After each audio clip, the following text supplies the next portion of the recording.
Imagine being 19, working two jobs, and sleeping in your car through a Chicago winter, all while your own family laughs at you online. That was my life, until my mom's rich new husband knocked on my frozen car window at 2 in the morning, and what happened next changed everything. Hi everyone, we're a brand new channel, and we're trying to reach our very first subscribers here on YouTube. If you hit that subscribe button, it would honestly make our day. Every new subscriber gives us the motivation to keep sharing these unbelievable true life stories. Thank you for being here.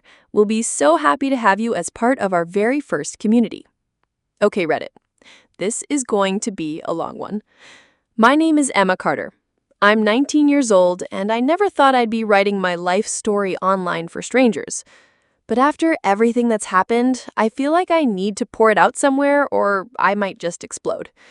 My life flipped upside down the year I lost my dad. I was 14, just starting high school in Riverside, California. Back then, my biggest worries were things like algebra quizzes and if I'd make the JV soccer team. Life was simple, or at least it felt that way. My dad worked as a history teacher at the local middle school. He had this easygoing way about him, like nothing could ever shake his calm. He was the kind of dad who'd stay up late helping me with projects, make dumb puns about whatever we were cooking for dinner, and insist on our family pizza nights every Thursday. Then, one Tuesday afternoon, my mom called me into the kitchen. I can still see that tiny space, the sunlight hitting the scratched-up counter, the smell of dish soap in the air, the fridge covered in my middle school art projects. Mom's hands were shaking as she held a mug of tea she wasn't drinking. And then she said the words that changed my life forever. Emma, your dad has stage 4 pancreatic cancer. At first, the words didn't make sense. Cancer? My dad? He was healthy. He jogged on weekends, he grilled in the backyard, he wrestled with me and still always won. Stage 4 sounded like something that happened to other families. Families on TV or in those sad commercials we always flipped past. The next 6 months were like living inside someone else's nightmare. Doctor visits blurred into hospital stays. Our evenings turned into whispered conversations over medication charts and insurance papers. I watched my dad shrink in front of me. The man who used to carry me on his shoulders now struggled to walk from the couch to the kitchen. His hair fell out. His favorite Dodgers hoodie started hanging off him like it belonged to a scarecrow. And yet, he never stopped trying to make me laugh. Even hooked up to tubes, he'd crack jokes about the hospital food or tease the nurses in the gentlest way. The last thing he said to me before they took him to the hospital for the final time still echoes in my head. Don't let your mom's cooking kill you before I get back. That was so dad, finding a way to smile even when everything was falling apart. He died on a Thursday. I remember because Thursdays were sacred to us. Pizza night. Since I was 6 years old, we'd been doing it. Deep dish from the little local place down the street, eaten right out of the box, in our living room. That Thursday, instead of pizza and bad sitcoms, I was in a freezing hospital waiting room, sitting under flickering fluorescent lights, my mom crying into her phone as she called relatives. I just stared at the vending machine, wishing I could disappear. I thought that night would be the hardest moment of my entire life. I was wrong. Because losing Dad wasn't the end of my nightmare, it was the beginning. After the funeral, it was like my mom disappeared into someone else's life. For a few weeks, she just cried and slept, and I tried to keep the house together. But then, almost overnight, she snapped out of grief and straight into, I don't even know what to call it, rebirth? Reinvention? She started going out more, to feel alive again, she said. At first, I wanted to be supportive. I thought maybe this was what healing looked like. Then one night she came home in a brand new dress with a bright red lipstick I'd never seen her wear before. She smelled like champagne and some expensive perfume that didn't belong in our kitchen. That's when she said his name for the first time. Richard Collins. Richard was the kind of guy who looks like he belongs in a glossy magazine ad for luxury watches. He was tall, tan, with perfect white teeth, and a voice that carried like he'd been giving orders his whole life. He was a wealthy real estate developer from Los Angeles, and he seemed to have everything. The cars, the suits, the house on the hill.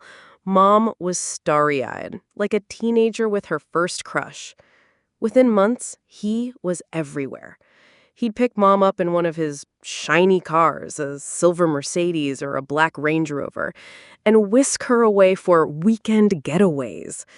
I'd stay home with leftover pizza and homework, scrolling through Instagram just to see her posting photos from Malibu restaurants or winery trips, her face glowing, like she hadn't just buried her husband.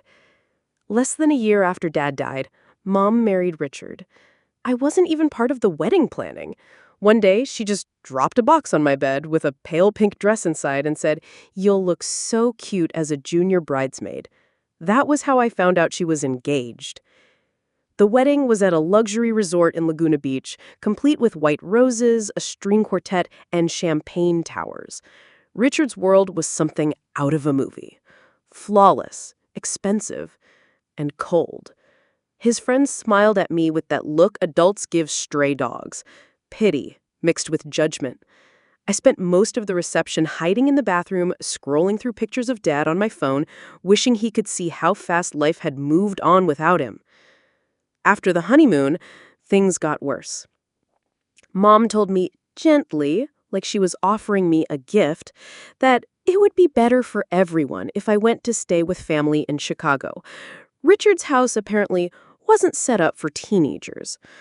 Translation: I didn't fit into their perfect life. So I got shipped off to Aunt Linda and Uncle Steve in Lincoln Park. Their house was enormous. High ceilings, a chandelier in the foyer, white carpet that looked like no one had ever dared step on it. My cousins, Josh and Madison, greeted me at the door with polite smiles that faded the second Aunt Linda turned her back. Once upon a time, we were inseparable during summer visits. We'd spend hours building blanket forts, playing Mario Kart, and staying up too late on sugar highs. But this was different. I wasn't a fun guest anymore. I was an extra mouth to feed, an unwanted shadow in their perfect suburban life. The first week, little things started happening. Josh would accidentally knock over my toiletries in the bathroom. Madison would make pointed comments about how she just couldn't share clothes because hers were too delicate. A fancy way of saying, I wasn't worthy. At dinner, Aunt Linda would sigh about grocery prices while pointedly staring at my plate. Then came the bombshell. Rent. Nothing crazy, Aunt Linda said, as if she was doing me a favor. Just a small contribution. Teaches responsibility. I was 15. My dad had been dead less than a year, my mom had remarried a millionaire, and my aunt was charging me rent for a windowless guest room in her basement. I remember nodding numbly while my stomach turned. That night, I called my mom to tell her, expecting outrage. She just said, "It's good for you to learn independence, honey. You'll thank us later." That was the moment something in me cracked. I got my first job at a 24-hour laundromat a few blocks away, a squat brick building wedged between a boarded-up dollar store and a sketchy vape shop. The owner was Jerry, this gruff older guy with a permanent coffee stain on his shirt. He looked over at me and said, "You're too young for night shifts." I told him I could start tonight and wouldn't complain about the pay. He shrugged and handed me a mop. The laundromat was a whole new world. It smelled like detergent and metal, and at night it was practically empty except for the occasional insomniac, exhausted single moms, and the occasional drunk college kid. The cold seeped through the cracked windows, and the heater rattled like it was on life support. I'd wear 3 hoodies and still shiver. But even with that job, I couldn't cover Aunt Linda's rent, my own school supplies, and basic things like food. So I picked up a second job at Quick Mart, a gas station convenience store. My schedule became a nightmare. 4 p.m. to 10 p.m. at the gas station, midnight to 6 a.m. at the laundromat, school from 7:30 a.m. to 2 p.m., half asleep at my desk. I lived on caffeine and vending machine snacks. My grades slipped. Teachers started asking if everything was okay at home, and I'd force a smile and say, I was just adjusting to the move. Meanwhile, my cousins turned my life into entertainment. Josh would show up at the gas station with his friends, laughing as they knocked over chip displays or accidentally spilled slushies on the floor I had to clean. Madison preferred psychological warfare. She'd stroll in with her cheerleader friends, pretend I wasn't there, and loudly whisper things like, "I would literally die if I had to work here. Can you imagine?" They'd snap pictures of me cleaning and post them with captions like #cousin goals and tough life. By the time I got home, I was a ghost. I'd collapse in my tiny basement room, listening to the muffled sound of my cousins laughing upstairs. Sometimes I dream of Dad, standing in our old kitchen, alive and smiling, and I'd wake up with tears soaking my pillow. This was my life now. Invisible, exhausted, and one rent hike away from disaster. And I had no idea that disaster was coming faster than I could imagine. The disaster hit on a Tuesday evening, the kind of cold Chicago night where your breath turns white the second you step outside. I just finished a 6-hour shift at the gas station, smelling like coffee and motor oil, when I came home to find Aunt Linda waiting in the basement room she called mine. Her arms were crossed, her manicured nails tapping against her sleeve. "Emma," she said, "property taxes went up. We're going to need to raise your rent." I laughed, thinking she was joking. She wasn't. The number she gave me was impossible. Even with both jobs, even if I ate nothing but ramen and skipped every school lunch, I couldn't afford it. My chest tightened as she stared at me like she was doing me a favor. That night, I stared at the bare ceiling and made a choice. I wasn't going to pay Aunt Linda another cent. I packed everything that could fit into my rusted 2003 Toyota Corolla, a few hoodies, my school backpack, my pillow, and a worn-out teddy bear my dad had given me when I was 7. I left behind the rest, including my pride. Then I drove to the back alley behind the laundromat, parked under the flickering sign, and reclined my seat as far as it would go. The first night in the car felt almost like an adventure. I had 3 blankets I'd swiped from the laundromat lost and found box. I had my hoodie pulled over my head and my dad's bear tucked under my arm. I told myself, it's just temporary. I can do this. Then winter really hit. Chicago winter isn't just cold. It's vicious. The wind cuts through every layer like knives and the snow piles up in the streets like a dare. My car's heater only worked if I kicked the dashboard in exactly the right spot, and even then it would wheeze out warmth for maybe 10 minutes before dying again. I started layering everything I owned. 3 hoodies, 2 pairs of socks, gloves with holes in the fingers. Some nights I left the engine running, praying I wouldn't run out of gas before morning. Other nights, when the battery couldn't handle the cold, I just curled up and tried to convince myself that shivering counted as exercise. School became a nightmare. My homework smelled like detergent because I studied under the harsh fluorescent lights of the laundromat. My clothes were wrinkled from being folded in the back seat.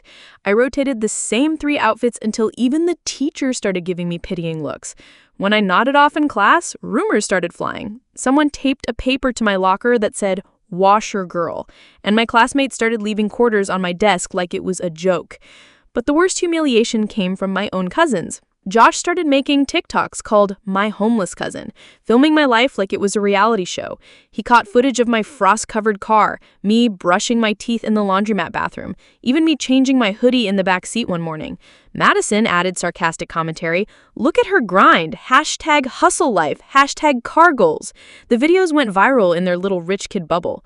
Soon, random kids from their school drove by the alley at night to honk their horns and throw fast food wrappers at my car. I learned to duck at every noise. Sometimes I drove in circles around the neighborhood until the streets were empty and then slipped back into my parking spot like a ghost. I kept working both jobs, surviving on vending machine coffee and leftover gas station sandwiches. My only real human connection was Pete, a homeless guy who sometimes came to the laundromat to warm up. He was scruffy and smelled like rain, but he taught me tricks. How to keep a car warmer using plastic bags over the windows, how to spot which customers might slip you $1 if you helped carry their laundry. One night he said, "Kid, you're playing life on expert mode," and I laughed for the first time in weeks. Then came the night I thought I might actually die. The temperature dropped to -15 degrees F. My phone was dead, the laundromat was closed for repairs, and my car battery finally gave up.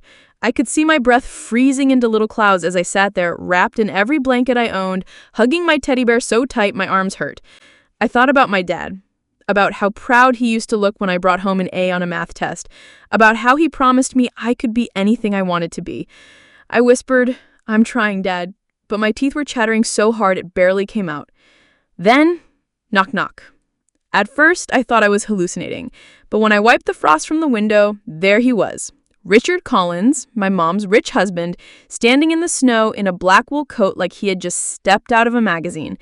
Behind him, the familiar black SUV idled with its headlights cutting through the alley. He didn't yell. He didn't ask questions. He just opened my car door and said, "Emma, let's get you somewhere warm." Too cold to argue, too tired to care, I followed him into the night. The warmth hit me like a wave when I stepped into Richard's office above the laundromat. I didn't even know it existed. It was a small but surprisingly cozy space. A polished oak desk, leather chair, a mini fridge, and a coffee maker humming in the corner. A single lamp cast a golden glow over the room, and the air smelled like roasted beans and old books. Richard closed the door behind me and handed me a steaming cup of coffee without a word. My hands shook so badly I spilled some on the floor. He didn't flinch, just grabbed a rag and wiped it up. Then he sat across from me and studied my face for what felt like a full minute. "You know," he said finally, his voice calm, "your dad and I aren't as different as you might think." I blinked, confused. "I grew up with nothing," Richard continued. "South side of LA. Single mom, 2 kids, and we lived in a car for almost 6 months when I was about your age. The only place we could get warm at night was an old laundromat that let us hang around. I swore that if I ever got out, I'd buy one of my own." He gestured around the room. "And here we are. This building was the first property I ever owned. I keep this office because it reminds me where I came from and what it takes to survive." I stared into my coffee, unsure what to say. Part of me wanted to scream at him for letting things get this far. Another part, the frozen, exhausted part, wanted to just sink into that leather chair and never get up. Richard leaned forward. "I've been keeping an eye on you, Emma. Those black SUVs you've seen, those were my guys. I saw the TikToks. I've watched you drag yourself to 2 jobs, keep your grades up, and survive a Chicago winter in a car. I needed to know if you had what your dad had." My throat tightened. "What do you mean?" "Grit," he said simply. "The kind that doesn't break when life tries to crush you. Your dad had it, and you have it too." I felt tears sting my eyes. No one had said anything like that to me since Dad died. Richard reached into his desk and pulled out a small key. "This is for the studio apartment above this office. It's yours. No rent as long as you keep your grades up and keep working part-time here. This isn't charity. It's an investment." I opened my mouth to argue, but he held up a hand. "Your father made me promise 2 things before he passed. First, to look out for you. Second, to make sure you learn to stand on your own 2 feet. I wasn't going to step in until I knew you could handle the weight of the world. And Emma," he gave me a faint smile, "you've handled more than most adults ever will." I broke down then, ugly crying, shaking, the whole thing. And Richard didn't say anything, just let me get it out. For the first time in months, I slept in a real bed that night. The studio wasn't fancy. 1 room, a tiny kitchenette, and a bathroom with tiles that had seen better days. But it was warm. It was mine. I wish the story ended there, with me safe, rebuilding my life, and everyone learning their lesson. But life doesn't work that way. Because the second I found some stability, the people who'd abandoned me came crawling back. The first was Aunt Linda. She stormed into the laundromat during my shift, wearing her usual designer workout clothes and holding a smoothie like it was a weapon. Her voice was shrill enough to turn heads. "I knew you were trouble. Seducing your stepdad now, moving into his apartment like some gold-digging little—" I just stood there with a mop in my hand, stunned. Customers were filming on their phones. Jerry, the owner, came out from the back and told her to leave before he called the cops. She left in a flurry of perfume and curses. The next day, my mom and Derek showed up to my tiny studio apartment.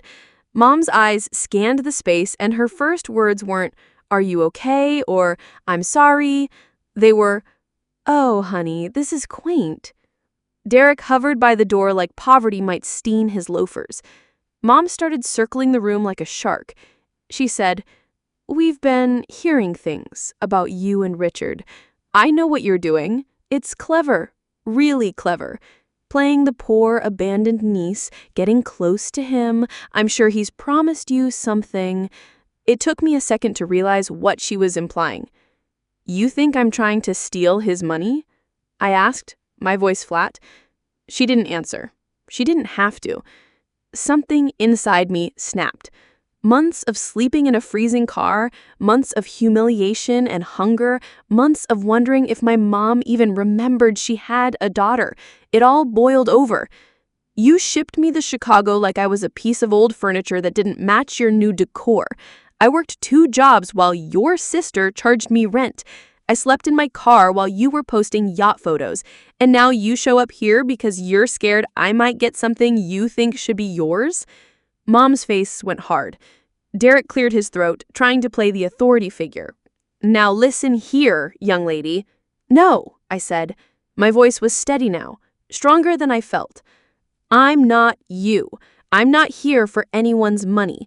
I'm here because Richard gave me a chance when you threw me away." They left in silence, but I heard Mom muttering to Derek in the hall, "I told you this would happen. That little gold digger is going to take everything." I thought the worst was over. Then Josh came to me, pale as a sheet, holding Aunt Linda's iPad.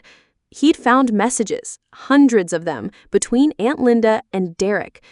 "Everything's ready for next week. Soon, baby, we'll be free." Free from what? From us. From their spouses. They weren't just gossiping. They were planning to steal millions from Richard and disappear. And for the first time since this nightmare began, I realized the storm was far from over. The moment Josh handed me Aunt Linda's iPad, my hands went cold. Hundreds of messages scrolled across the screen, flirty texts, secret plans, and photos I wish I could unsee. Aunt Linda and Derek had been talking for almost a year, calling each other baby and love, mapping out a future together that involved stealing from Richard and vanishing to some tropical paradise. "Everything's ready for next week. Soon, baby, we'll be free." Free from what? Free from their kids, their responsibilities, and the people they were betraying. As we kept scrolling, the situation got darker. There were emails with fake invoices and wire transfers to shell companies. I recognized some of the amounts from overhearing Richard talk about his business accounts. They weren't just having an affair. They were embezzling. Josh looked like he was going to throw up. Madison came over later, mascara streaked down her face, whispering, "Is it true?" She'd been living in this perfect bubble her whole life, and now it had burst, revealing that her own mother cared more about money and lust than her own kids. I called Richard. My voice shook as I told him everything. He didn't yell or panic. He just went very quiet and said, "Send me screenshots of everything. I'll handle the rest." And handle it he did. Richard's lawyer, a calm, sharp-eyed man named Mr. Harlow, got involved immediately. He discovered that Aunt Linda and Derek had already moved nearly $1 million into offshore accounts. In total, they were plotting to steal over $4 million from Richard's businesses and joint accounts. The plan was insane. Aunt Linda handled some of Richard's property management paperwork, and she had created fake maintenance companies to funnel money into accounts she and Derek controlled. Meanwhile, Derek had been sweet-talking my mom into signing documents she barely read, draining the last of her life insurance money from Dad. Richard decided we weren't going to confront them quietly. He wanted everything exposed, no more shadows. The timing couldn't have been more perfect. Josh's 18th birthday was that weekend, and Aunt Linda had planned a massive party at their Lincoln Park house, catered food, a rented mini golf course in the backyard. and a DJ blasting music so loud for the whole neighborhood to hear. She was laughing and hugging guests like she wasn't planning to vanish in a few days.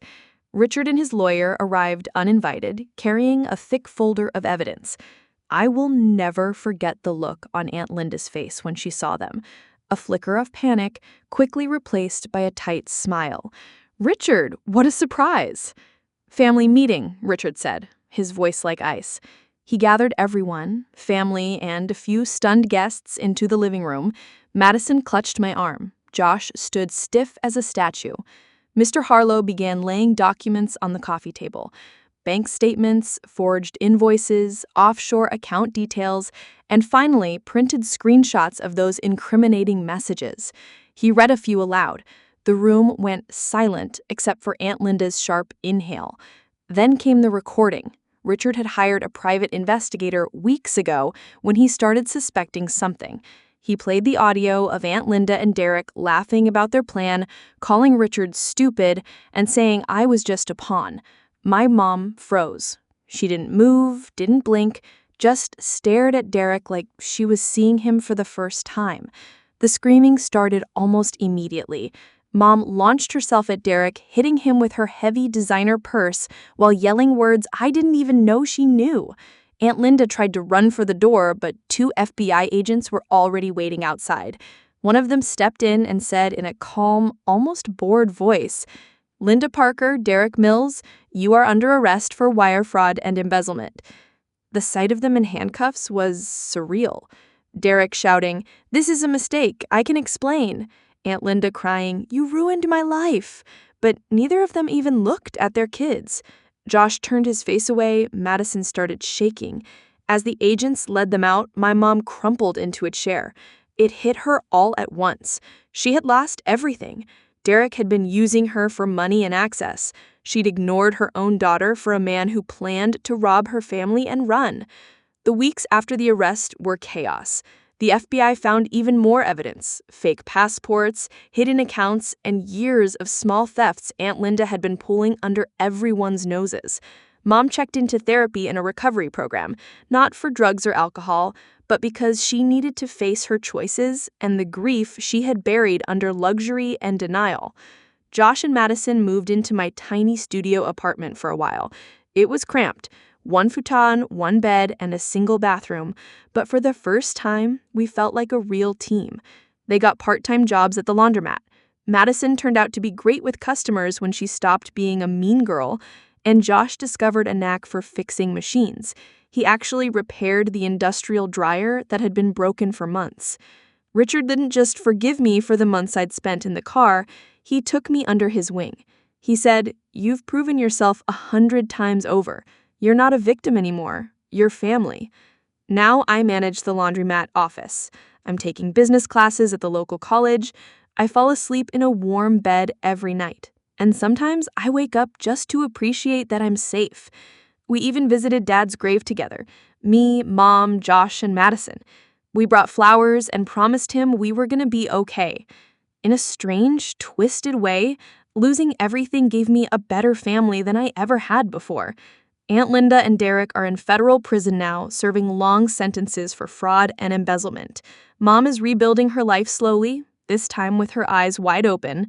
Josh and Madison know what it means to work for what they have. And me?